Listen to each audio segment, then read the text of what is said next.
வணக்கம் மக்களே, welcome to Desai kitchen. இன்றைக்கு ஓரா மீன் வெடுக்கலாமல் எப்படி சமைக்கிறேன்றதான் இன்றைய வீடியோ. 3/4 கிலோ ஓரா மீன் எடுத்துருக்கிறேன். அதோட கறி பவுடர் சேர்த்துருக்கிறேன், கொரக்காய் சேர்த்துருக்கிறேன், உப்பு சேர்த்துருக்கிறேன். அதில் உள்ள தண்ணியோடு சேர்த்து புரட்டி வச்சுருக்கிறேன். அது ஊறட்டும். மற்ற பக்கம் ஒரு பாத்திரத்தில் வெங்காயம் ஒரு கைப்பிடி சேர்த்துருக்கேன், உள்ளி சேர்த்துருக்கிறேன், வெந்தயம் சேர்த்துருக்கிறேன், கடுகு சேர்த்துருக்கிறேன், கருவேப்பிலை சேர்த்துருக்கிறேன். எல்லாத்தையும் சேர்த்து நல்லா வதக்கிருக்கிறேன்.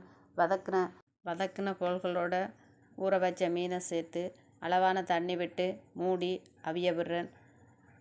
5 மினிட்ஸுக்கு பிறகு திறந்து கரண்டியால் ஒரு கிளறி விடுறேன். அதுக்கப்புறம் வெடுக்கலாமல் சமைக்கிறதுக்கு சில பொருட்கள் சேர்த்துருக்கிறேன். ஃபுல் வீடியோவை பார்த்து தெரிந்து கொள்ளுங்க மக்களே.